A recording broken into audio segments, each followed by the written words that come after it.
Mummy నాకు ఈరోజు chicken తినాలనిపిస్తుంది. చికెన్ కర్రీ కొంచెం గ్రేవీతో చేయవమ్మా? ఓకేరా బంగారం, నువ్వు అడగడం నేను చేయకపోవడం కూడానా. Welcome to H&S.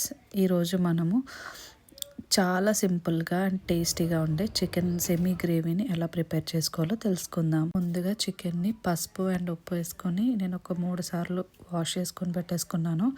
దాంట్లో నిమ్మరసం, కొంచెం ఎక్కువగా కారము, అంటే బేసిక్గా కంటే నేను చిన్న స్పూన్ యూస్ చేస్తున్నాను, నార్మల్గా కంటే కొంచెం ఎక్కువ వేసాను మ్యారినేషన్కి. పసుపు, తర్వాత సాల్ట్, తర్వాత వచ్చేసి ధనియాలు, జీలకర్ర కలిపి నేను పొడి చేసి పెట్టుకుంటాను ఆ పొడి. తర్వాత కర్డ్ కొంచెం నేను ఎక్కువగానే యూస్ చేశాను, లైట్గా గ్రేవీ టెక్స్చర్ వస్తుందని చెప్పేసి. నేను మొత్తం మ్యారినేట్ చేసి ఒక ½ అన్ అవర్ పక్కన పెట్టేసుకోవాలి. తర్వాత ఒక హండీ తీసుకొని దాంట్లో ఆయిల్, నేను నువ్వుల నూనె వేసుకున్నాను. అది కొంచెం వేడైన తర్వాత జీలకర్ర, మసాలా దినుసులు ఏంటంటే యాలకులు, చెక్క, లవంగాలు అండ్ నట్మెగ్ ఇవన్నీ వేసుకున్న తర్వాత దీంట్లో ఉల్లిపాయలు, పచ్చిమిర్చి వేసి బాగా వేయించుకున్నాను. నేను మ్యారినేషన్లో అల్లం వెల్లుల్లి పేస్ట్ వేయడం మర్చిపోయాను తర్వాత, అందుకని ఇక్కడ నేను వేస్తున్నాను అనమాట. కొంచెం మూత పెట్టి ఉల్లిపాయలు మగ్గిన తర్వాత అల్లం వెల్లుల్లి పేస్ట్ వేయాలి. అల్లం వెల్లుల్లి పేస్ట్ కూడా బాగా కొంచెం కలిపి తర్వాత సాల్ట్, లైట్గా ఉల్లిపాయలు ట్రాన్స్పరెంట్ అవ్వడానికి సాల్ట్ వేసాను ఇక్కడ.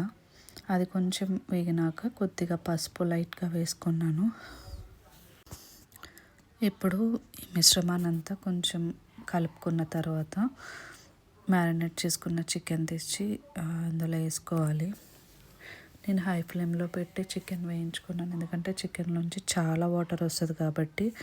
సో నేను హై ఫ్లేమ్లో ఒక 10 minutes ఉంచుకున్నాను, వాటర్ కొంచెం ఎవాపరేట్ అవ్వడానికి. ఎందుకంటే మోస్ట్లీ ఇందులో కర్డ్ యూజ్ చేసాం కాబట్టి చికెన్లోంచి వాటర్ వస్తుంది, అండ్ దట్టు కర్డ్లో కూడా కొంచెం వాటర్ ఉంటుంది కాబట్టి దాన్ని బ్యాలెన్స్ చేయడానికని ఒక 10 minutes పాటు నేను హై ఫ్లేమ్లో ఉంచి ఒక 5 minutes సిమ్లో పెట్టాను.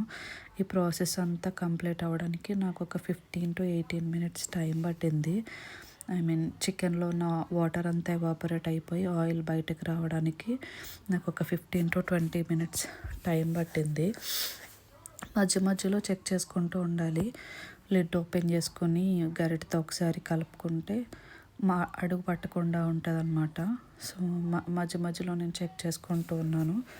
మీరు కూడా చేసేటప్పుడు మధ్య మధ్యలో చెక్ చేసుకుంటూ ఉండండి.